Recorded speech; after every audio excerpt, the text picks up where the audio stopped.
LPSA UPSAയുടെ revision series ആണ്. ഇതിൽ നമ്മൾ ഇന്ന് ഡിസ്കസ് ചെയ്യാൻ പോകുന്നത് സൈക്കോളജിയിലെ കുറച്ച് ക്വസ്റ്റ്യൻസ് ആണ്, അതുപോലെ തന്നെ അതിന്റെ റിലേറ്റഡ് ഫാക്ട്സും ആണ്. ഓക്കെ, അപ്പൊ നമുക്ക് ഫസ്റ്റ് ക്വസ്റ്റ്യൻ നോക്കാം.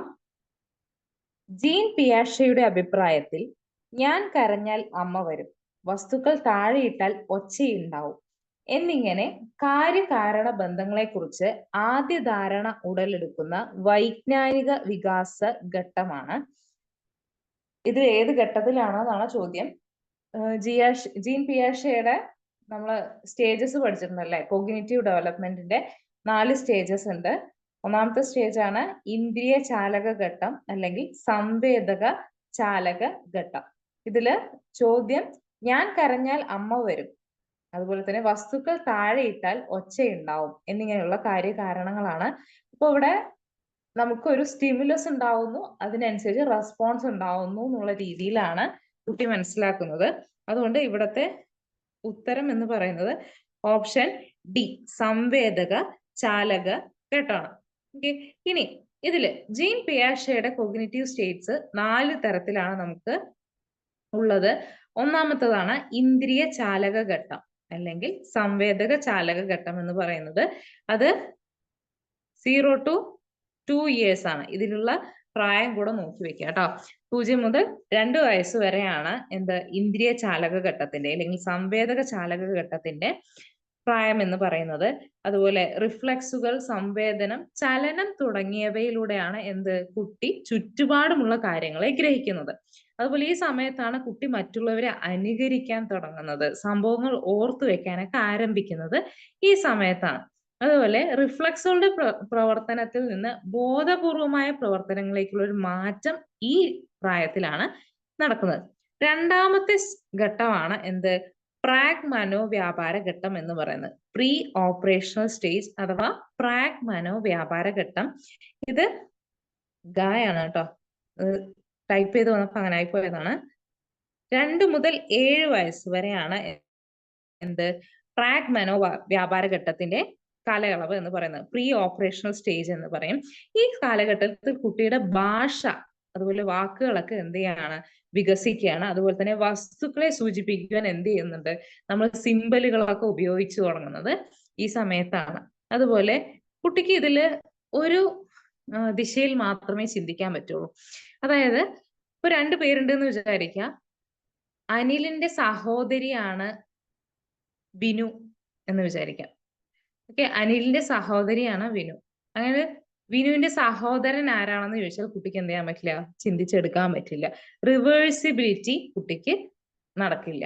ഓക്കെ, കുട്ടിയുടെ അച്ഛൻ ആരാന്ന് ചോദിച്ചാൽ പറയും, പക്ഷെ അച്ഛന്റെ മകൻ ആരാന്ന് ചോദിച്ചാൽ കുട്ടിക്ക് പറയാൻ സാധിക്കില്ല. ഒരു ദിശയിലേക്ക് മാത്രം ചിന്തിക്കാൻ കഴിയുന്നു എന്നുള്ളതാണ് പ്രാഗ് മനോവ്യാപാര ഘട്ടത്തിന്റെ പ്രത്യേകത എന്ന് പറയുന്നത്. 2 മുതൽ 7 വയസ്സ് വരെയാണ്.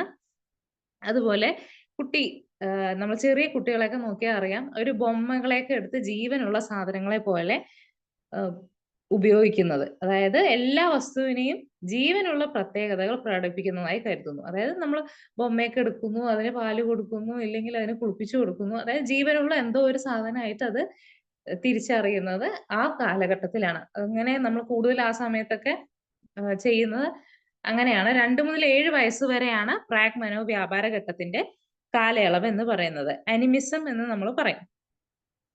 അടുത്തത് മൂർത്ത മനോവ്യാപാര ഘട്ടം. മൂർത്ത മനോവ്യാപാര ഘട്ടം പ്രായം 7 മുതൽ 17 വയസ്സ് വരെയാണ് അതിന്റെ കാലഘട്ടം എന്ന് പറയുന്നത്. മൂർത്ത മനോവ്യാപാര ഘട്ടം.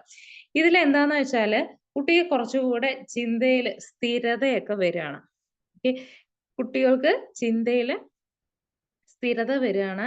അതുപോലെ കഴിഞ്ഞു പോയത്, ഭാവിയിലുള്ളത്, ഇപ്പോഴുള്ളത്, അതുപോലെ പാസ്റ്റ്, പ്രസന്റ്, ഫ്യൂച്ചർ ഇതിലൊക്കെ കുട്ടിക്ക് എന്ത് ചെയ്യണം, മനസ്സിലാവുകയാണ്.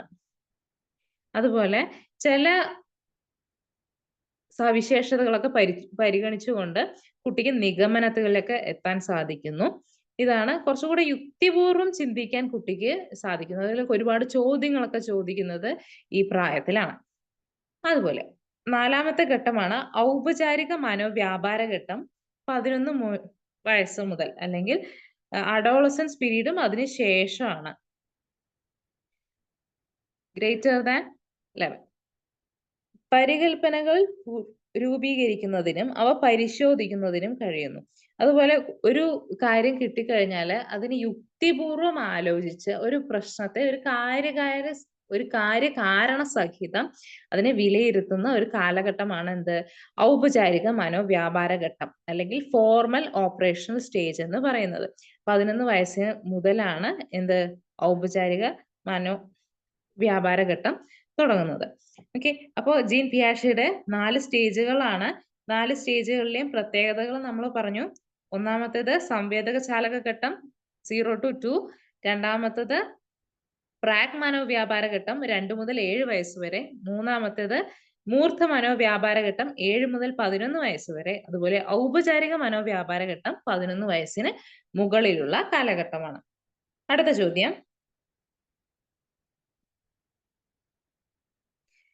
ഉദ്ഗ്രഥ സമീപനത്തിന്റെ ഇന്റഗ്രേറ്റഡ് അപ്രോച്ച് മനഃശാസ്ത്ര അടിത്തറയുമായി പരിഗണിക്കാവുന്ന ചിന്താധാര ഏതാണ്? ഇവിടെ 4 തരത്തിലുള്ള ചിന്താധാരകൾ കൊടുത്തിട്ടുണ്ട്. ഒന്ന് ഘടനാവാദം, വിഘാതവാദം, വ്യവഹാരവാദം, സമഗ്രതാവാദം. നമ്മളോട് ചോദിച്ചിരിക്കുന്ന ഇന്റഗ്രേറ്റഡ് അപ്രോച്ച് ആണ്. ഇന്റഗ്രേറ്റഡ് അപ്രോച്ച് എന്ന് വെച്ച് കഴിഞ്ഞാൽ ഒരു കാര്യത്തെ കുറിച്ച് പൂർണ്ണമായിട്ടും മനസ്സിലാക്കുന്നത് എവിടെയാണ്? ഇൻസൈറ്റ് ലേണിംഗിലാണ്, അല്ലെ?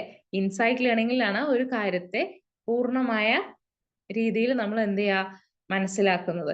നമ്മൾ പഠിച്ചിട്ടുണ്ട്, ഇത് ജസ്റ്റാൾട്ട് അപ്രോച്ചിലാണ്, ജസ്റ്റാൾട്ടിസം ആണ്. സമഗ്രതാവാദമാണ് ഉത്തരം. ഒരു കാര്യത്തെ പൂർണ്ണമായിട്ടും മനസ്സിലാക്കുക, സമഗ്രമായിട്ട് അതിനെ ഉൾക്കൊള്ളുക. ഇതുപോലെ തന്നെ ജസ്റ്റാൾട്ടിസത്തിന് നമുക്ക് മറ്റു കുറച്ച് എക്സാമ്പിൾസും കൂടെ ഉണ്ട്. ഒരു ചിത്രം നൽകിയിട്ട് നമുക്ക് എന്ത് ചെയ്യാം? ജസ്റ്റാൾട്ടിസം പറയാം.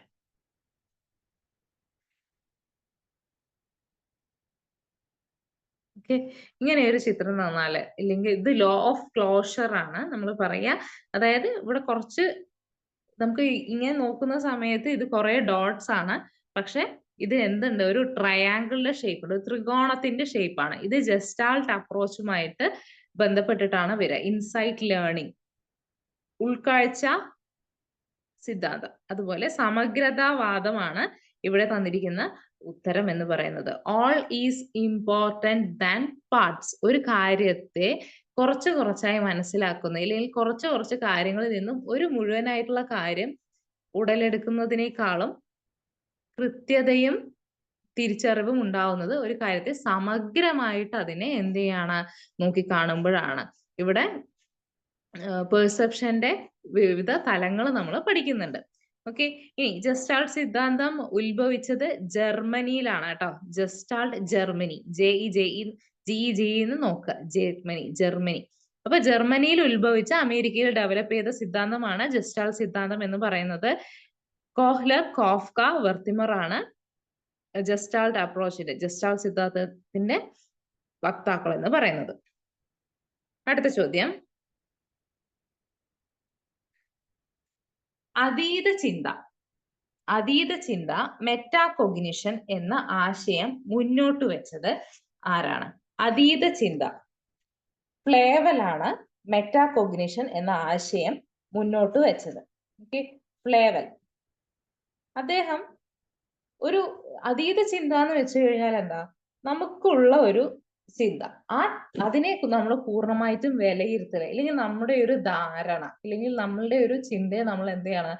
പൂർണ്ണമായും വിലയിരുത്തുക. അതിനെ കാര്യകാരണ സഹിതങ്ങളനുസരിച്ച് ഇത് ഇങ്ങനെ ചെയ്താൽ ശരിയാവും, അങ്ങനെ ഒരു ക്രോസ് എക്സാമിനേഷൻ ആണ് എന്തെന്ന് പറയുന്നത്? ഈ അതീത ചിന്ത എന്ന് പറയുന്നത്. ഇതെന്താണ്? ഒരു ഉയർന്ന രീതിയിലുള്ള ചിന്താ രീതിയാണ്, ഉയർന്ന രീതിയിലുള്ള ചിന്താ രീതിയാണ്. ഇനി അതീത ചിന്താ രീതിയിലെ പ്രക്രിയകളാണ് ധാരണ. ഒരു കാര്യത്തെ കുറിച്ച് എന്തെങ്കിലും ഒരു ധാരണ ഉണ്ടായിരിക്കുക എന്നുള്ളത്. ഈ സമയത്ത് നമ്മൾ എന്ത് ചെയ്യും? ഈ ധാരണ ഉണ്ടാവാൻ വേണ്ടി നമ്മൾ ഒരുപാട് ചോദ്യങ്ങൾ ചോദിക്കും. എന്താണ് നമ്മളുടെ ലക്ഷ്യം? എന്താണ് നമ്മൾ എന്തിനാണ് ഇങ്ങനെ ചെയ്തത്? ഇതിനുള്ള സാഹചര്യങ്ങൾ നമുക്കുണ്ടോ? അങ്ങനെയുള്ള രീതിയിൽ ഒരു കൺസെപ്റ്റിനെ നമ്മൾ എല്ലാ ഭാഗത്തു നിന്നും ചോദ്യങ്ങൾ കൊണ്ട് പൂർണ്ണമായിട്ടും അതിനെ കുറിച്ചൊരു ധാരണ ഉണ്ടാക്കി എടുക്കുകയാണ്. രണ്ടാമത്തേത് ആസൂത്രണം. അതുപോലെ നമ്മളുടെ മുന്നിലുള്ള ഒരു പ്രശ്നം പരിഹരിക്കാൻ വേണ്ടിയിട്ട് നമ്മളൊരു പ്ലാൻ ഉണ്ടാക്കുന്നു.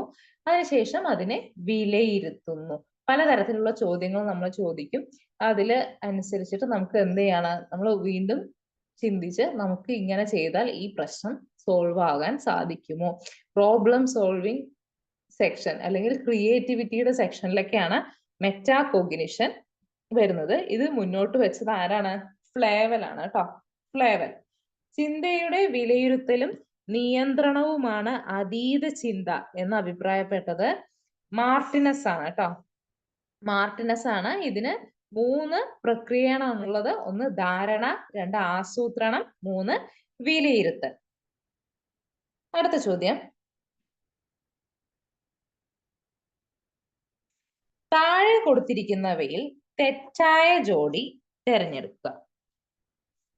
ഘട്ട സിദ്ധാന്തം ജീൻ പിയാഷെ. ജീൻ പിയാഷയില് പല ഘട്ടങ്ങളായിട്ടാണ് നമ്മൾ പറഞ്ഞു, 4 ഘട്ടങ്ങൾ ഉണ്ടെന്ന് പറഞ്ഞു. 4 സ്റ്റേജസ് ഓഫ് കോഗ്നിറ്റീവ് ഡെവലപ്മെന്റ്. അടുത്തത് ബോധനോദ്ദേശ വർഗീകരണം ബെഞ്ചമിൻ ബ്ലൂം. ബെഞ്ചമിൻ ബ്ലൂമിന്റെ ബ്ലൂംസ് ടാക്സോണമി എന്ന് പറഞ്ഞിട്ട് നമ്മൾ പഠിച്ചിട്ടുണ്ട്. വർഗീകരണം നമ്മൾ പഠിച്ചിട്ടുണ്ട്. അപ്പൊ അതും ശരിയാണ്. സഹവർത്തിത്വ പഠനം വൈഗോട്സ്കി. വൈഗോട്സ്കിയുടെ സിദ്ധാന്തം എന്താണ്? സോഷ്യൽ കൺസ്ട്രക്റ്റിവിസം ആണ്. അതുപോലെ തന്നെ ഗ്രൂപ്പ് ലേണിംഗ് ഒക്കെ എന്താണ്? സഹവർത്തിത്വ പഠനം സപ്പോർട്ട് ചെയ്യുന്ന ആളാണ് ആര്? വൈഗോട്സ്കി എന്ന് പറയുന്നത്. വ്യക്തി കേന്ദ്രീകൃത സിദ്ധാന്തം അല്ലെങ്കിൽ ആൽപോർട്ട്. ആൽപോർട്ടിന്റെ അത് തെറ്റാണ്. ഓപ്ഷൻ ഡി ആണ് ശരിയായ ഉത്തരം. അടുത്ത ചോദ്യം, ആശയ രൂപീകരണത്തിന്റെ പ്രക്രിയ ഘട്ടങ്ങൾ താഴെ പറയുന്നവയിൽ ഏതാണ്? ഒരാശയം രൂപീകരിക്കാൻ എന്തൊക്കെ ഘട്ടങ്ങളാണ് ഉള്ളതെന്നുള്ളതാണ്. ആദ്യത്തേത് സംവേദനം. രണ്ടാമത്തേത് പ്രത്യക്ഷണം. നോക്കൂ, അതിൽ ഓപ്ഷൻ ബി മാത്രമേ നമുക്ക് എന്തുള്ളൂ? കറക്റ്റ് ആയിട്ടുള്ളൂ. ഓക്കെ, സംവേദനം, പ്രത്യക്ഷണം, വർഗീകരണം, സാമാന്യവൽക്കരണം. ഓക്കെ, അപ്പൊ ഓപ്ഷൻ ബി ആണ് ശരിയായ ഉത്തരം. Option B. സംവേദനം എന്ന് വെച്ചാൽ എന്താ? നമ്മളുടെ ആശയ രൂപീകരണവുമായി ബന്ധപ്പെട്ട ആശയങ്ങളോ അനുഭവങ്ങളോ നിരീക്ഷിക്കുന്ന ഒരു ഘട്ടമാണ് എന്തെന്ന് പറയുന്നത്? സംവേദന ഘട്ടം എന്ന് പറയുന്നത്. ഇത് നമ്മൾ എന്ത് ചെയ്യും? ഒരു കാര്യം ആവർത്തിച്ച് ചെയ്തുകൊണ്ട് നമ്മൾ എന്ത് ചെയ്യണം? പുതിയ ആശയങ്ങളെ നമ്മൾ മനസ്സിലാക്കുകയാണ് സംവേദനത്തിൽ ചെയ്യുന്നത്. പ്രത്യക്ഷണം എന്ന് വെച്ചാൽ എന്താ? സംവേദന ഘട്ടത്തിൽ നമ്മൾ ആർജിച്ചെടുത്ത കാര്യങ്ങളൊക്കെ എന്ത് ചെയ്യാണ്? നമ്മളുടെ ആശയമായിട്ട് പൊരുത്തപ്പെടുത്തുകയാണ്. മൂന്നാമത്തത് വർഗീകരണമാണ്. നമുക്ക് വർഗീകരണം എന്ന് വെച്ചാൽ എന്താ? സംവേദനത്തിലൂടെയും പ്രത്യക്ഷണത്തിലൂടെയും നേടിയ ആശയങ്ങൾ വ്യത്യാസങ്ങളുടെയും പ്രാധാന്യത്തിന്റെയും അടിസ്ഥാനത്തിൽ നമ്മൾ എന്ത് ചെയ്യണം? വർഗീകരിക്കുക. നമുക്ക് കിട്ടിയ ആശയങ്ങളെ നമ്മൾ കൃത്യമായിട്ട് വർഗീകരിക്കുകയാണ്. 4 സാമാന്യവൽക്കരണം. ആശയങ്ങളെ പൊതുവായ ആശയങ്ങളുമായി ബന്ധപ്പെടുത്തി പൊതുവായ ആശയ രൂപീകരണത്തിന് സഹായിക്കുന്ന ഒന്നാണ് എന്തെന്ന് പറയുന്നത്? സാമാന്യവൽക്കരണം എന്ന് പറയുന്നത്. ഈ ക്വസ്റ്റ്യൻ ഓർത്തു വെക്കുക. ഇതില് ആദ്യം സംവേദനമാണ്, 2 പ്രത്യക്ഷണം, അതിനുശേഷം വർഗീകരണം, സാമാന്യവൽക്കരണം. കൃത്യമായിട്ട് ഫ്ലോ നോക്കി വെക്കാം. അടുത്ത ചോദ്യം, താഴെ കൊടുത്തിരിക്കുന്നവയിൽ കൂട്ടത്തിൽ പെടാത്തത് ആര്? താഴെ കൊടുത്തിരിക്കുന്നവയിൽ കൂട്ടത്തിൽ പെടാത്തത് ഓപ്ഷൻ എ മാക്സ് വെർത്തിമർ ആണ്. മാക്സ് വെർത്തിമർ ആണ്. നമ്മൾ നേരത്തെ പറഞ്ഞു മാക്സ് വെർത്തിമർ ആരാണ്? ജസ്റ്റാൾട്ട് സിദ്ധാന്തവുമായി ബന്ധപ്പെട്ടിട്ടുള്ള ആളാണ്. ആര്? മാക്സ് വെർത്തിമർ എന്ന് പറയുന്നത്. John Mayer, Daniel Goleman, Peter Salovey ഇവരെല്ലാവരും എന്താണ്? ഇമോഷണൽ ഇന്റലിജൻസ് അല്ലെങ്കിൽ വൈകാരിക സിദ്ധാന്തവുമായിട്ട് ബന്ധപ്പെടുത്തിട്ടുള്ളതാണ്. വൈകാരിക ബുദ്ധിയുമായിട്ട് ബന്ധപ്പെടുത്തിയിട്ടുള്ള ആളുകളാണ് ആര്? John Mayer, Daniel Goleman, Peter Salovey. Max Wertheimer gestalt സിദ്ധാന്തവുമായിട്ട് ബന്ധപ്പെട്ടിട്ടുള്ള ആളാണ്. അടുത്ത ചോദ്യം, മനുഷ്യ മനസ്സിലെ പോലീസ് ഫോഴ്സ് എന്നറിയപ്പെടുന്നത് ഇത്, അഹം, അത്യഹം, മുകളിൽ പറഞ്ഞവയെല്ലാം. ഇതില് ഏതാണ് മനുഷ്യ മനസ്സിലെ പോലീസ് ഫോഴ്സ് എന്ന് അറിയപ്പെടുന്നത്? ഈഗോ ആണല്ലേ. ഈഗോ എന്ന് വെച്ചാൽ എന്താ? അഹം. അതായത് സിഗ്മണ്ട് ഫ്രോയിഡ് ആണ് എന്ത് ഒരു വ്യക്തിത്വത്തിന്റെ ഘടനയെ ഇത്, അഹം, അത്യഹം എങ്ങനെ 3 തരത്തിൽ തിരിച്ചത്. അതായത് ഇത്, ego, super ego. Sigmund Freud ആണ്. സിഗ്മണ്ട് ഫ്രോയിഡ് അദ്ദേഹത്തിന്റെ സിദ്ധാന്തത്തിന് അനുസരിച്ചാണ് എന്ത് ചെയ്തിട്ടുള്ളത്? ഫ്രോയിഡ്. ഓക്കെ. ഇനി ഇത് എന്ന് പറയുന്നത് എന്താ? ഒരു സെൽഫിഷ് മൈൻഡ് ആണ് അല്ലെ. സെൽഫിഷ് മൈൻഡ് എന്ന് വെച്ച് കഴിഞ്ഞാല് നമ്മളുടെ മനുഷ്യ മനസ്സിന്റെ ഒരു പ്രാകൃത വിചാര ശക്തിയാണ് എന്ത് പറയുന്നത്? ഇതെന്ന് പറയുന്നത്. ഒരു ജീവി എന്ന നിലയിൽ നമ്മളുടെ സന്തോഷം മാത്രം നോക്കുന്നതാണ് എന്ത്? ഇതിനു വേണ്ടി പ്രവർത്തിക്കുക എന്ന് പറയുന്നത്. ആ ഇതിനു വേണ്ടി പ്രവർത്തിക്കുമ്പോ ഇതെന്ന് പറയുന്നത് ഇത് കേട്ടോ.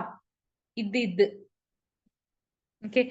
ഇത് എന്ന് പറയുമ്പോ നമ്മൾ ചെയ്യുന്ന നമ്മളുടെ ആവശ്യങ്ങൾക്ക് വേണ്ടി മാത്രം പ്രവർത്തിക്കുക. അതില് എന്തില്ല, മറ്റുള്ളവർക്ക് വിഷമാണോ, മറ്റുള്ളവർക്ക് സന്തോഷമാണോ, ഇല്ലെങ്കിൽ ഞാൻ ചെയ്യുന്നത് ശരിയാണോ തെറ്റാണോ എന്നൊന്നും നമ്മൾ അവിടെ കൺസിഡർ ചെയ്യില്ല. ഞാൻ എന്റെ സന്തോഷം മാത്രം കൺസിഡർ ചെയ്ത് ഞാൻ എന്ത് ചെയ്യാണ്? എന്റെ സന്തോഷത്തിനും എന്റെ സുഖത്തിനും അനുസരിച്ച് പ്രവർത്തിക്കുന്നതാണ് എന്ത്? ഇതില് വരുന്നത്. ഇനി അടുത്തതെന്ന് പറയുന്നത് അഹം. അഹം എന്ന് പറയുന്നത് ഇതിനെ നിയന്ത്രിക്കുകയും അടക്കി നിർത്തുകയും ചെയ്യുന്ന ഒരു വൈകാരിക ശക്തിയാണ് എന്തെന്ന് പറയുന്നത്? അഹം എന്ന് പറയുന്നത്. അത് കുറച്ചുകൂടെ റിയാലിറ്റി ഉള്ള സംഭവമാണ് കേട്ടോ. അതായത് ഈഗോ എന്ന് പറയുന്നത് കുറച്ചുകൂടെ റിയാലിറ്റി ഉള്ള ഒരു സംഭവമാണ്. ഒരു വ്യക്തിയെ യാഥാർത്ഥ്യ ബോധം ഉൾക്കൊണ്ട് പെരുമാറാൻ സഹായിക്കുന്നത് അഹമാണ്. ഒരു യാഥാർത്ഥ്യ ബോധത്തോടു കൂടി അനുസരിച്ച് പ്രവർത്തിക്കാൻ ഒരാളെ സഹായിക്കുന്നത് എന്താണ്? അഹമാണ്.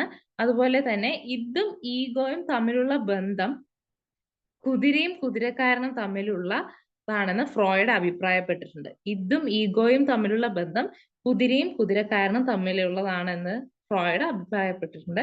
ഇത് കുതിര ഇതാണ്, അഹം എന്ന് പറയുന്നത് കുതിരക്കാരനാണ്. ഇനി അത്യഹം എന്ന് പറയുന്നത് ഒരു സന്മാർഗിയും വളരെയധികം മോറൽ സൈഡ് ഡെവലപ്പ് ചെയ്തിട്ടുള്ള, സന്മാർഗമായും സാംസ്കാരികമായും അനുബന്ധനം ചെയ്തിട്ടുള്ള മാനസികാംശമാണ് എന്തെന്ന് പറയുന്നത്? സൂപ്പർ ഈഗോ എന്ന് പറയുന്നത്. ഇവിടെ യാഥാർത്ഥ്യത്തിനേക്കാളും കുറച്ചുകൂടി ആദർശത്തിനും സന്മാർഗത്തെക്കുമായിരിക്കും എന്ത് ചെയ്യുക? പ്രതിനിധാനം ചെയ്യുക. കൂടുതൽ പ്രാധാന്യം എവിടേക്കാണ് പോവുക? സന്മാർഗിക തത്വത്തിലേക്കാണ് പോവുക. ഈ ഇതിനെയും അത്യഹത്തിനെയും ഇടയിലുള്ളതാണ് എന്തെന്ന് പറയുന്നത്?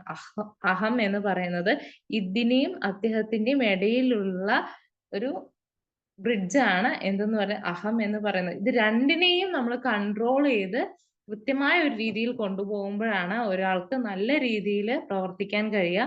അപ്പോ അത് മനുഷ്യനെ പോലീസ് ഫോഴ്സ് എന്ന് പറയുന്നത് എന്താന്ന് വെച്ചാല്, അപ്പൊ നമ്മൾ ഒരു കാര്യം ചെയ്യാൻ പോവുകയാണെന്ന് വിചാരിക്കുക. നമ്മൾ സ്കൂളിൽ പോവുകയാണ്. സ്കൂളിൽ പോകുന്ന സമയത്ത് നമ്മൾ ഫ്രണ്ട്സ് പറഞ്ഞു, സുഹൃത്തുക്കളെ പറഞ്ഞു, വാ നമുക്ക് ഇന്ന് ക്ലാസ് കട്ട് ചെയ്ത് എന്ത് ചെയ്യാം? സിനിമയ്ക്ക് പോവാമെന്ന് നമ്മൾ തീരുമാനിക്കുകയാണ്.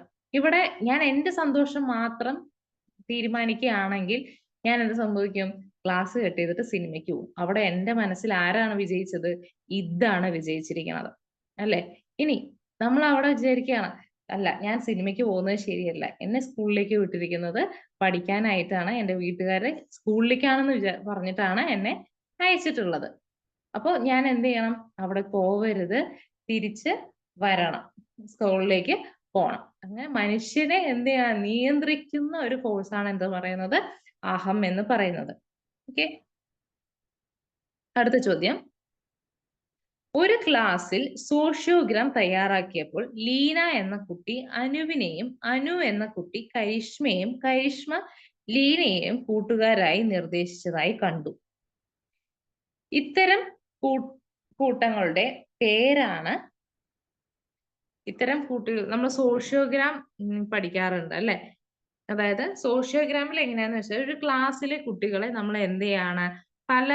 അവർക്ക് ഇഷ്ടമുള്ള ആളുകളെ വെച്ചിട്ട് നമ്മൾ ഒരു സോഷ്യോഗ്രാം ഉണ്ടാക്കുന്നത്. അതായത് കളിക്കാൻ കൂടെ ഇഷ്ടമുള്ള ആൾക്കാർ ആരാണ്? അത് അതുപോലെ സംസാരിക്കാൻ കൂടുതൽ ഇഷ്ടമുള്ള ആളുകൾ ആരാണ്, നിങ്ങൾക്ക് ഇഷ്ടമില്ലാത്തവർ, അങ്ങനെ നമുക്ക് ക്ലാസ്സിലെ ഒരു സിറ്റുവേഷൻ എങ്ങനെയാണ്, നമുക്ക് ഗ്രൂപ്പ് ഉണ്ടാക്കിയിട്ട് എങ്ങനെയാണ് നമുക്ക് കണ്ടുപിടിക്കാൻ മനസ്സിലാക്കാൻ പറ്റും.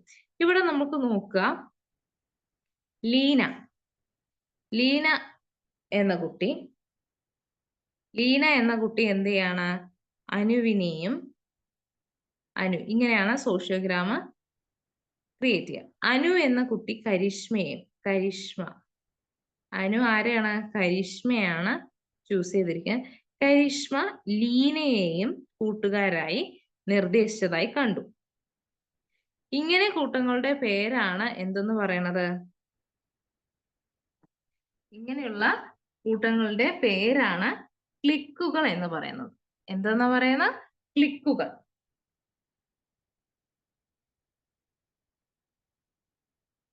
ഓപ്ഷൻ എ ആണ് ശരിയായ ഉത്തരം. ഇത്തരത്തിൽ ഇവർ പരസ്പരം 3 പേരുണ്ട്, അവർ 3 പേരും പരസ്പരം തന്നെ കൂട്ടുകാരാണെന്ന് പറയുകയാണെങ്കിൽ നമുക്ക് അത് എന്ത് പറയാം, ക്ലിക്കുകൾ എന്ന് പറയാം. അതുപോലെ ഒരു കൂട്ടം കുട്ടികൾ ഒരു ചങ്ങല പോലെയാണ് അവരെ ബന്ധിപ്പിച്ചിരിക്കുന്നത് എന്നുണ്ടെങ്കിൽ നമുക്ക് എന്ത് പറയാം, അവരെ ഗ്യാങ്ങുകൾ എന്ന് പറയാം. അതായത് ഇവരിപ്പോ 3 പേരേ ഉള്ളൂ, ഇതിലിപ്പോ 6ഓ 7ഓ കുട്ടികൾ ഉണ്ട് ഒരുമിച്ച്, ഇവർ പരസ്പരം അങ്ങോട്ടും ഇങ്ങോട്ടും ഒക്കെ ഫ്രണ്ട്സ് ആവുകയാണ്, താല്പര്യം പറയുകയാണെന്നുണ്ടെങ്കിൽ നമുക്ക് എന്ത് പറയാം, അത് ഗ്യാങ്ങുകളാണെന്ന് പറയാം. അതുപോലെ ഇനി 2 പേര് മാത്രമേ ഉള്ളൂ, അവർ 2 പേര് മാത്രമാണ് കൂട്ടുക, അവർ ക്ലാസ്സിൽ വേറെ ആരുമായിട്ട് കൂട്ടില്ല എന്നുണ്ടെങ്കിൽ നമ്മൾ എന്ത് പറയും, ദ്വന്ദ്ങ്ങൾ എന്ന് പറയും. ഓക്കെ, ദ്വന്ദ്ങ്ങൾ. ഓക്കെ, അവരാണ് എന്ത്, ട്വിൻസ് എന്ന് പറയുന്നത്. 2 പേര് മാത്രമേ ഉള്ളൂ. ക്ലിക്കുകളാണെങ്കിൽ 3 പേര് പരസ്പരം ആയിരിക്കും. ഗ്യാങ്ങുകളാണെങ്കിൽ ഒരു 6ഓ 7ഓ പേര് പരസ്പരം എന്ത് ചെയ്യും, അവർക്ക് ഇഷ്ടമുള്ള ആൾക്കാരെ അവരുടെ ഗ്രൂപ്പിൽ തന്നെ ഉള്ളവരാണെന്ന് പറയും, അവരെ നമ്മൾ ഗ്യാങ് എന്ന് പറയും. 2 പേര് മാത്രമാണെങ്കിൽ നമ്മൾ എന്ത് പറയും, ദ്വന്ദ്ങ്ങൾ എന്ന് പറയും. ഓക്കെ, അടുത്തത് താരങ്ങൾ എന്ന് വെച്ച് കഴിഞ്ഞാല് ഒരാള് ലീനയാണെന്ന് വിചാരിക്കുക, അവരെ എല്ലാവർക്കും ഇഷ്ടമാണ്, ക്ലാസ്സിലെ എല്ലാവർക്കും ഇഷ്ടമാണ്. അങ്ങനെയുള്ള ആൾക്കാരെയാണ് നമ്മൾ എന്തെന്ന് പറയാ, സ്റ്റാർസ് അല്ലെങ്കിൽ താരങ്ങൾ എന്ന് പറയാം. ഓക്കെ, ഒരാളെ തന്നെ എല്ലാവരും ചൂസ് ചെയ്യുകയാണെങ്കിൽ എന്ത് പറയും, നമ്മളവര് താരങ്ങളാണ്, സ്റ്റാർസ് ആണെന്ന് പറയും. ഇത്രയും കാര്യങ്ങളാണ് സോഷ്യോഗ്രാമിൽ നമുക്ക് പഠിക്കാനുള്ളത്.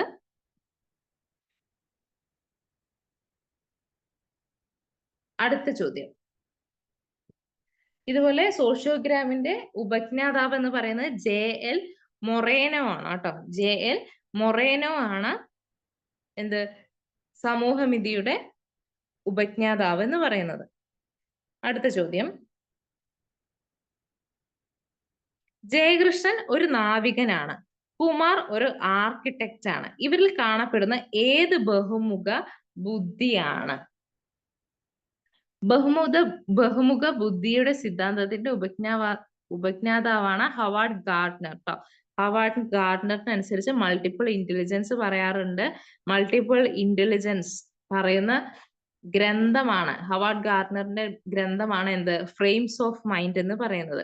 ഇവിടെ നോക്കുക, ജയകൃഷ്ണൻ ഒരു നാവികനാണ് അല്ലെ, കുമാർ ഒരു ആർക്കിടെക്റ്റ് ആണ്. അപ്പൊ അവർക്ക് ക്രിയേറ്റിവിറ്റി വേണം, അവർക്ക് ചിന്തിക്കണം, മനസ്സിൽ കാണണം, അതുപോലെ അത് വരയ്ക്കണം, അതുപോലെ സ്ഥലങ്ങളെ കുറിച്ചിട്ടുള്ള ഒരു ധാരണകൾ വേണം. നാവികനാവുമ്പോൾ സ്ഥലങ്ങളെ കുറിച്ചൊരു ധാരണ, ആർക്കിടെക്റ്റ് ആവുമ്പോഴും അതുപോലെ സ്ഥലങ്ങളെ കുറിച്ചുള്ള ധാരണ വേണം, അത് മനസ്സിൽ കാണാൻ സാധിക്കണം. അപ്പൊ ഇവിടെ മൾട്ടിപ്പിൾ ഇന്റലിജൻസ്, ഹവാർഡ് ഗാർഡനറിന്റെ ദൃശ്യസ്ഥലപരമായ ബുദ്ധി, ഓപ്ഷൻ സി ആണ് ശരിയായ ഉത്തരം. Okay, option C.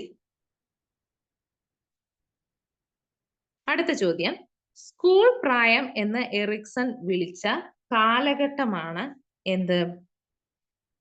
സ്കൂൾ പ്രായം എന്ന് എറിക്സൺ വിളിച്ച കാലഘട്ടമാണ് കർമ്മോത്സുകത അല്ലെങ്കിൽ അപകർഷത. സ്കൂൾ കാലഘട്ടത്തെ വിളിച്ചതാണ് എന്ത്, കർമ്മോത്സുകത അല്ലെങ്കിൽ അപകർഷത എന്ന് പറയുന്നത്. 6 മുതൽ 12 വയസ്സ് വരെയാണ് എന്ത്, ഈ പ്രായം എന്ന് പറയുന്നത്. സ്കൂൾ കാലഘട്ടത്തെ പറയുന്നത് 6 മുതൽ 12 വയസ്സ്, അതായത് സ്കൂളിൽ പോയി തുടങ്ങുന്ന ഒരു സമയം. അതിനുശേഷം നമ്മൾ സ്കൂളിൽ പോകുന്നുണ്ട്. സ്കൂളിൽ പോയി തുടങ്ങി വീട്ടിലെ സാഹചര്യങ്ങളിൽ നിന്ന് മാറി നമ്മൾ സ്കൂളിൽ പോയി തുടങ്ങുന്ന ഒരു കാലഘട്ടത്തെയാണ് സ്കൂൾ ഏജ് എന്ന് എറിക്സൺ പറയുന്നത്.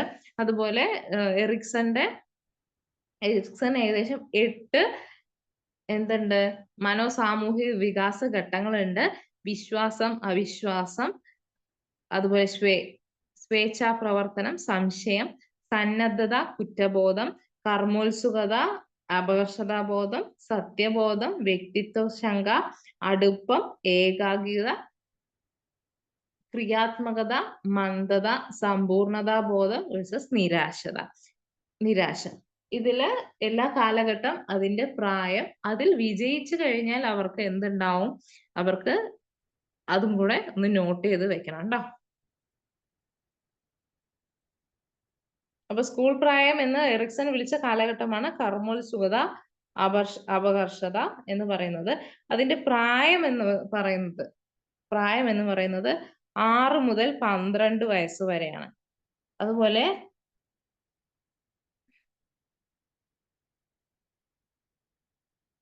അടുത്ത ക്വസ്റ്റ്യൻ, എബ്രഹാം മാസ്ലോയുടെ ആവശ്യങ്ങളുടെ ശ്രേണിയിൽ ശാരീരിക ആവശ്യങ്ങൾ എന്നതിന്റെ തൊട്ടു മുകളിൽ വരുന്ന ആവശ്യമാണ് എന്തെന്ന് പറയുന്നത്? സുരക്ഷിതത്വം എന്ന് പറയുന്നത്. സുരക്ഷിതത്വം. എബ്രഹാം മാസ്ലോന്റെ നമ്മൾ ട്രയാങ്കിൾ പഠിച്ചിട്ടുണ്ട് അല്ലെ? ഇതിൽ ഏറ്റവും താഴെ വരുന്നത് എന്താണ്? താഴെ വരുന്നതാണ് ശാരീരിക ആവശ്യങ്ങൾ അല്ലെ? ശാരീരിക ആവശ്യങ്ങളാണ് ഏറ്റവും താഴെ വരുന്നത്. അടുത്തത് സുരക്ഷിതത്വമാണ്.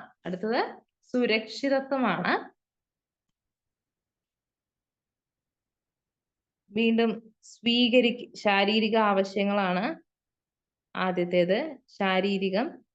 രണ്ടാമത്തേത് സുരക്ഷിതത്വം. മൂന്നാമത്തത് സ്നേഹിക്കപ്പെടുക എന്നുള്ളതാണ്. നാലാമത്തത് ആദരിക്കപ്പെടുക എന്നുള്ളതാണ് നാലാമത്തെ ഘട്ടം. അവസാന ഘട്ടമാണ് എന്ത്? ആത്മസാക്ഷാത്കാരം എന്ന് പറയുന്നത്. സെൽഫ് ആക്ച്വലൈസേഷൻ അല്ലെങ്കിൽ ആത്മസാക്ഷാത്കാരം എന്ന് പറയുന്നത് എബ്രഹാം മാസ്ലോയുടെ ശ്രേണി പ്രത്യേകം നോട്ട് ചെയ്ത് വെക്കാം. ഏറ്റവും ബേസിക് ആയിട്ടുള്ളത് ശാരീരിക ആവശ്യങ്ങളാണ്. ഭക്ഷണം, വെള്ളം, ഭക്ഷണം, വസ്ത്രം. അതുപോലെ സുരക്ഷയാണ് രണ്ടാമത്തെ ഘട്ടം എന്ന് പറയുന്നത്, പാർപ്പിടം പോലെയുള്ള കാര്യങ്ങൾ.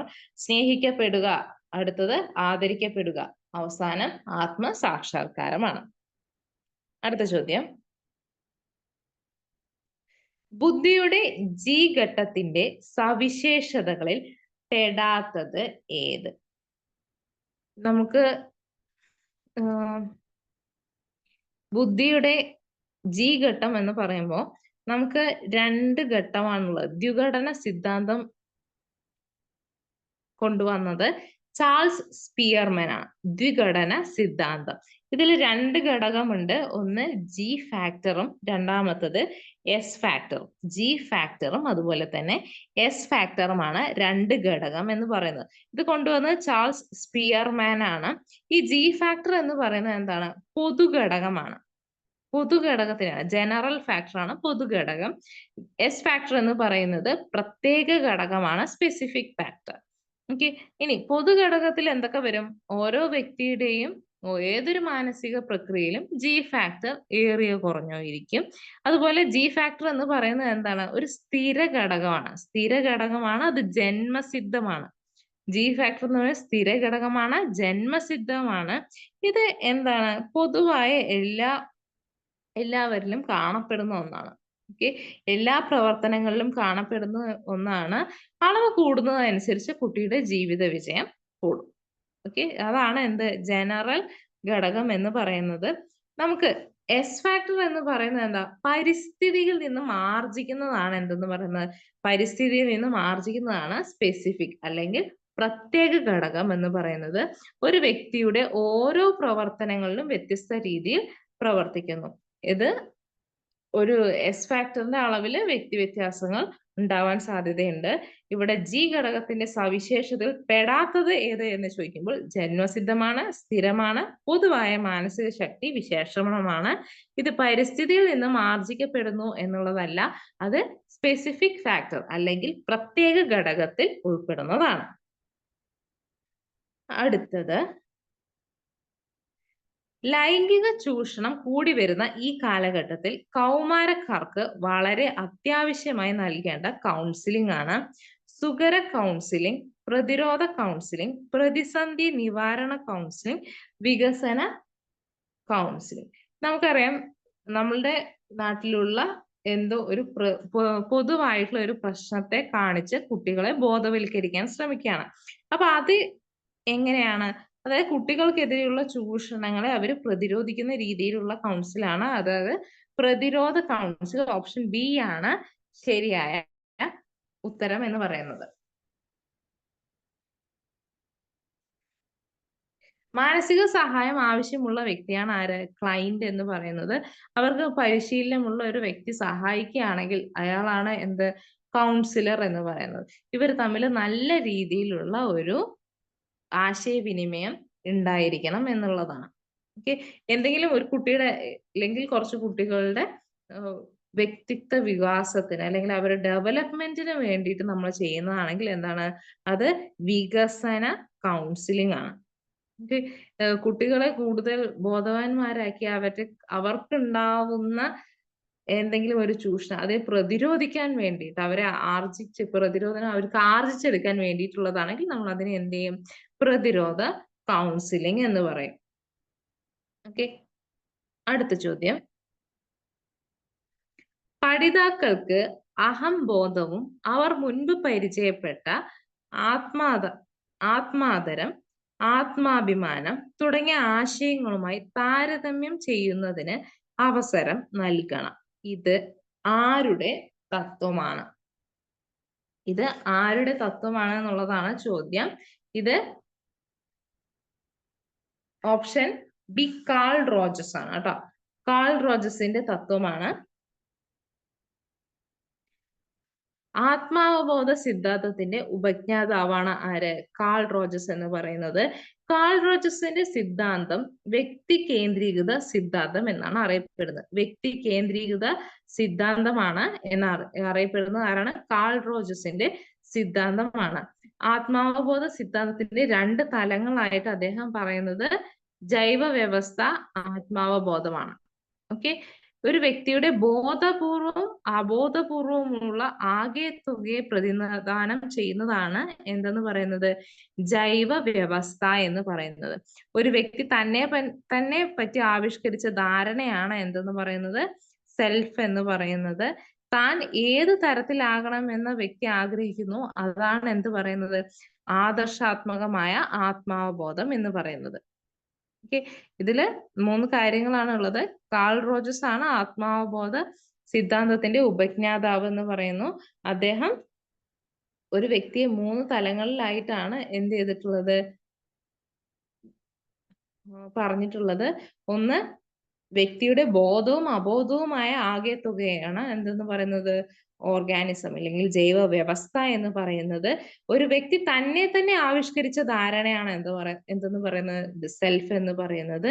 അതുപോലെ താൻ ഏതു തരത്തിലാകണമെന്ന് വ്യക്തി ആഗ്രഹിക്കുന്നു അതാണ് എന്തെന്ന് പറയുന്നത്? ഐഡിയൽ സെൽഫ് എന്ന് പറയും. ഒരാൾക്ക് തന്നെ കുറിച്ച് വളരെ വലിയൊരു എക്സ്പെക്ടേഷൻ ഉണ്ടെങ്കിൽ അത് എത്തിച്ചേരാൻ പറ്റാത്ത അത്രയും വലിയൊരു എക്സ്പെക്ടേഷൻ ആണെങ്കിൽ എന്ത് സംഭവിക്കും? അയാൾക്ക് എപ്പോഴും നിരാശയാണ് ഉണ്ടാവുക. നമ്മളിപ്പോ ഒരു ടൈം ടേബിൾ ഉണ്ടാക്കി വെച്ചു, നമുക്ക് ഒരിക്കലും ഫോളോ ചെയ്യാൻ പറ്റാത്ത ഒരു ടൈം ടേബിൾ ആണ് നമ്മൾ ഉണ്ടാക്കിയതെങ്കിൽ നമ്മളത് ഫോളോ ചെയ്യും തോറും നമുക്ക് അതൊരു വളരെ മടുപ്പും നമുക്ക് ആ ഒരു രീതിയോട് തന്നെ താല്പര്യമില്ലാതായിട്ട് മാറും. ഓക്കെ, അടുത്ത ചോദ്യം.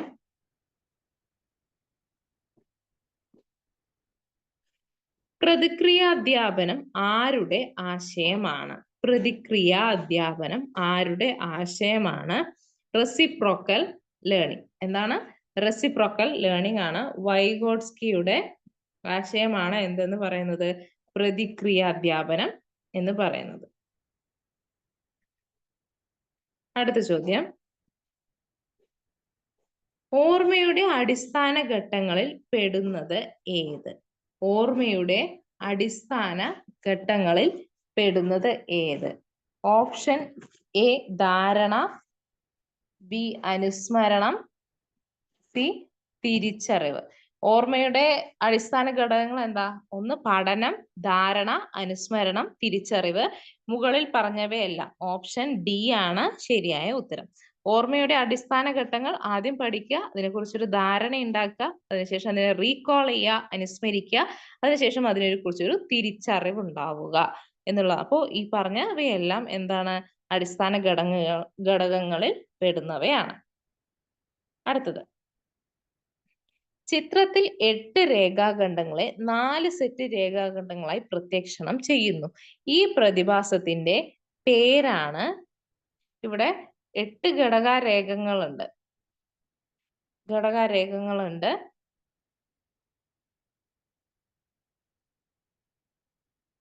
ഈ രേഖകളെ നമ്മൾ എന്ത് ചെയ്യണം? 4 സെറ്റ് ഘടകങ്ങളായിട്ട് നമ്മൾ എന്ത് ചെയ്യുക? പ്രത്യക്ഷണം ചെയ്യാണ്. ഈ പ്രതിഭാസത്തിന്റെ പേരാണ് സാമീപ്യ നിയമം. എന്താണ്? സാമീപ്യ നിയമം എന്ന് പറയുന്നത് ഈ പ്രതിഭാസത്തെയാണ്. ഗസ്റ്റാൾട്ട് സിദ്ധാന്തവുമായിട്ട് ബന്ധപ്പെടുത്തിയിട്ടുള്ളതാണ് കേട്ടോ അത്. അടുത്ത ചോദ്യം, 13 വയസ്സുള്ള റോണിയുടെ മാനസിക വയസ്സ് 8 ആണ് എങ്കിൽ ബുദ്ധിമാനത്തിന്റെ അടിസ്ഥാനത്തിൽ റോണി ഏത് വിഭാഗത്തിൽ പെടും?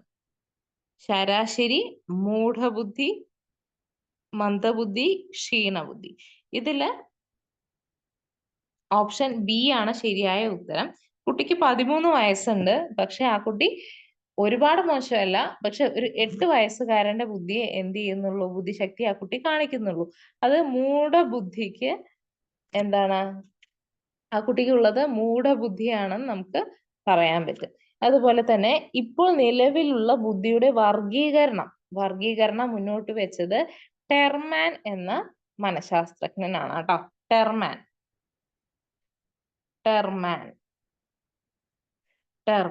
നിലവിലുള്ള ബുദ്ധി പരിശോധന ടെസ്റ്റ് എന്ന് പറയുന്നത് ടെർമാൻസ് ഇന്റലിജൻസ് ടെസ്റ്റ്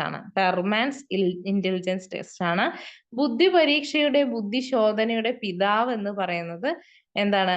ആൽഫ്രഡ് ബിനെ ആണ്. ആദ്യത്തെ ബുദ്ധി പരീക്ഷ എന്ന് പറയുന്നത് ബിനെ ബുദ്ധി പരീക്ഷയാണ്. അപ്പൊ ഇവിടുത്തെ ഉത്തരം മൂഢബുദ്ധിയാണ് കേട്ടോ. Option B. അടുത്ത ചോദ്യം, ക്രിയാ ഗവേഷണത്തിന്റെ ഉപജ്ഞാതാവ് ആര്? എന്നുള്ളതാണ് ചോദ്യം. Option B Stephen M Corey ആണ് ഇവിടെ ശരിയായ ഉത്തരം എന്ന് പറയുന്നത്. സ്റ്റീഫൻ എം കോറി എന്ന് പറയുന്നത്, അതായത് നമ്മളുടെ പഠന പ്രക്രിയയിൽ ഒരു ക്ലാസ് റൂമിൽ അധ്യാപകർ നേരിടുന്ന ഒരുപാട് പ്രശ്നങ്ങൾ ഉണ്ടാവും. ഒരു കാര്യം അല്ലെങ്കിൽ ഒരു ആശയം കുട്ടികളിലേക്ക് എത്തിക്കുന്ന സമയത്ത് അധ്യാപകൻ അത് നേരിടുന്ന പല പ്രശ്നങ്ങൾ ഉണ്ടാവും. ചിലപ്പോ ശരിയായ രീതിയിൽ പരീക്ഷണങ്ങൾ കാണിക്കാൻ പറ്റാതെ ഇരിക്കുക. അപ്പൊ ക്ലാസ് റൂം സാഹചര്യങ്ങൾക്കനുസരിച്ചിട്ട് എന്ത് ചെയ്യും? ആ പ്രശ്നങ്ങൾക്ക് പരിഹാരം കണ്ടെത്താൻ ഉപയോഗിക്കുന്ന ഒരു രീതിയാണ് എന്തെന്ന് പറയുന്നത്, ഒരു തന്ത്രമാണ് എന്തെന്ന് പറയുന്നത്, ആക്ഷൻ റിസർച്ച് അല്ലെങ്കിൽ ക്രിയാ ഗവേഷണം എന്ന് പറയുന്നത്. ഇതിന്റെ ഉപജ്ഞാതാവ് എന്ന് പറയുന്നത് സ്റ്റീഫൻ എം കോറിയാണ് കേട്ടോ. Stephen M Corey. ഇതിന് ക്രിയാ ഗവേഷണത്തിന് ഒരുപാട് ഘട്ടങ്ങളുണ്ട്. ഒന്ന്, നമ്മുടെ പ്രശ്നം കണ്ടെത്തുക എന്നുള്ളതാണ്. പ്രശ്നത്തിന് ഒരു പരികൽപ്പന രൂപപ്പെടുത്തുക, അതുപോലെ തന്നെ അതിനൊരു പ്രോഗ്രാം ഉണ്ടാക്കുക, അത് പരിഹരിക്കാൻ ഒരു പ്രോഗ്രാം ഉണ്ടാക്കുക, അതിനുശേഷം അതിന് പ്രീ ടെസ്റ്റ് നടത്തുക. അതുപോലെ പ്രീ ടെസ്റ്റിന്റെ വിശകലനം, കുട്ടികൾക്ക് ഒരു പ്രീ ടെസ്റ്റ് കൊടുക്കുന്നു, അതിന്റെ വിശകലനങ്ങളും പ്രശ്ന കാരണങ്ങളും കണ്ടെത്തും. അതുപോലെ അതിന് പറ്റുന്ന രീതിയിലുള്ള പരിഹാര നിർദ്ദേശങ്ങൾ വികസിപ്പിച്ചെടുക്കണം. അതുപോലെ തന്നെ പോസ്റ്റ് ടെസ്റ്റ് വിശകലനം, അത് കഴിഞ്ഞിട്ട് അന്തിമ വിശകലനമാണ് ക്രിയാ ഗവേഷണത്തിന്റെ ഘട്ടങ്ങൾ എന്ന് പറയുന്നത്. അടുത്ത ചോദ്യം, മക്കളില്ലാത്ത ധനാഢ്യനായ തോമസ് സാമൂഹിക സേവന പ്രവർത്തനങ്ങളിൽ സജീവമായി ഇടപെടുന്നു. ഇത് ഏത് തരം സമായോജന തന്ത്രമാണ്? ഇത് ഏത് തരത്തിലുള്ള സമായോജന തന്ത്രമാണെന്നാണ് ചോദ്യം. ഇത് ഓപ്ഷൻ സി ഉദാത്തീകരണം. അതായത് അവർക്കൊരു കുറവുണ്ട്. ഒരു വ്യക്തി ഉദാത്തീകരണം എന്ന് പറഞ്ഞാല് അസ്വീകാര്യമായ ആഗ്രഹങ്ങളെ സമൂഹത്തിന് സ്വീകാര്യമായ മേഖലയിലേക്ക് തിരിച്ചുവിടുന്ന സമായോജന തന്ത്രമാണ് എന്തെന്ന് പറയുന്നത്, ഉദാത്തീകരണം എന്ന് പറയുന്നത്. നമ്മൾ സമായോജന തന്ത്രങ്ങൾ പ്രത്യേകം നോട്ട് ചെയ്ത് വെക്കണം. ഇപ്പൊ നമുക്ക് ഇത് തോമസ് വളരെയധികം സമ്പന്നനാണ്, പക്ഷെ അയാൾക്ക് മക്കളില്ല. അപ്പൊ അതെന്ത് ചെയ്യും, അയാൾക്കൊരു സ്വന്തമായ ആഗ്രഹങ്ങളെ പൂർത്തീകരിക്കാൻ പറ്റുക, അത് മക്കള് വേണം എന്നുള്ളതാണ് അദ്ദേഹത്തിന്റെ ആഗ്രഹം. പക്ഷെ അവർക്ക് എന്ത് ചെയ്യുന്നില്ല, മക്കളില്ല. അപ്പൊ അവരുടെ ആ സമ്പത്തിനെ അവരെന്ത് ചെയ്യാണ്, സാമൂഹിക സേവനം, അതായത് സമൂഹത്തിന് സേവനത്തിന് വേണ്ടിയിട്ട് എന്ത് ചെയ്യാണ്, അവര് ആ സമ്പത്തിനെ നൽകുകയാണ്. അപ്പൊ ഇതെന്താണ്, ഉദാത്തീകരണമാണ്. ഇനി ഒരു മേഖലയിലുള്ള കഴിവുകേടിനെ മറ്റൊരു മേഖലയിൽ വീണ്ടെടുക്കുന്ന സമായോജന തന്ത്രമാണ് എന്ത്, അനുപൂരണം എന്ന് പറയുന്നത്. അനുപൂരണം എന്ന് വെച്ച് കഴിഞ്ഞാല്, ഇപ്പൊ ഒരു കുട്ടി പഠിക്കാൻ മോശമാണ്, പക്ഷെ അവൻ സ്പോർട്സിൽ മിടുക്കനായിട്ട് ചെയ്യുകയാണെങ്കിൽ നമ്മൾ എന്ത് പറയും, അവൻ പഠിക്കാൻ മോശമായ അവന്റെ ഒരു പ്രശ്നത്തെ അവര് വേറൊരു മേഖലയിലൂടെ എന്ത് ചെയ്യണം, അവനെ അതിനെ വീണ്ടെടുക്കണം. അതിനെയാണ് നമ്മൾ എന്തെന്ന് പറയാ, അനുപൂരണം എന്ന് പറയാം. അതുപോലെ തദാത്മീകരണം, മറ്റുള്ളവരുടെ നേട്ടം തന്റേതാണെന്ന് കരുതി ആനന്ദിക്കുന്ന സമായോജന തന്ത്രമാണ് എന്തെന്ന് പറയുന്നത്, തദാത്മീകരണം. മറ്റുള്ള ഒരാളുടെ നേട്ടത്തെ നമ്മളുടെ നേട്ടമാണെന്ന് കരുതി തന്നെ നമ്മൾ എന്ത് ചെയ്യുക, സന്തോഷിക്കുന്നതാണ് തദാത്മീകരണം എന്ന് പറയുന്നത്. അടുത്തത് ദമനം. ദമനം എന്ന് വെച്ചാൽ എന്താ, വദനോജനമായ അനുഭവങ്ങൾ ആഗ്രഹങ്ങളും അബോധ മനസ്സിലേക്ക് തള്ളിവിടുന്ന സമായോജന തന്ത്രമാണ് എന്ത്, ദമനം എന്ന് പറയും. ദമനം എന്ന് പറയുമ്പോൾ നമ്മൾ ചിന്തിക്കാൻ ആഗ്രഹിക്കാത്ത, വളരെയധികം നമ്മളുടെ മനസ്സിലെ ഹേർട്ട് ചെയ്യുന്ന വേദനാജനകമായ അനുഭവങ്ങളെയും ആഗ്രഹങ്ങളെയും നമ്മൾ എന്ത് ചെയ്യാണ്, അബോധ മനസ്സിലേക്ക് തള്ളിവിടുകയാണ്. ഈ രീതിയെ നമ്മൾ എന്ത് പറയാണ്, ദമനം എന്നാണ് പറയുന്നത്. നമുക്ക് ക്ലാസ്സിൽ ടീച്ചർ ചീത്ത പറഞ്ഞു, അല്ലെങ്കിൽ നമുക്ക് ആ ടീച്ചർ പിന്നെ ഇഷ്ടമല്ല, നമ്മൾ ആ വിഷയം പഠിക്കാതെ ആവില്ലേ, അതുപോലെ നമ്മളുടെ മനസ്സിലുള്ള ചൈൽഡ്ഹുഡിൽ ഉണ്ടാവുന്ന പല ട്രോമാസും നമ്മൾ എന്ത് ചെയ്യാണ്, നമ്മളുടെ ആഗ്രഹങ്ങൾ നമ്മൾ അബോധ മനസ്സിലേക്ക് തള്ളിവിടണം, അത് നമ്മൾ അടിച്ചമർത്തി വെക്കുകയാണ്. അതാണ് എന്ത്, ദമനം എന്ന് പറയുന്നത്. ഓക്കെ, ക്ലിയർ ആയെന്ന് വിചാരിക്കുന്നു. അപ്പൊ നിങ്ങൾക്ക് എത്ര മാർക്ക് കിട്ടിയെന്ന് കമന്റ് ചെയ്യാം. അതുപോലെ തന്നെ നല്ല രീതിയിൽ തന്നെ പരീക്ഷയ്ക്ക് തയ്യാറെടുക്കാം. Okay, thank you.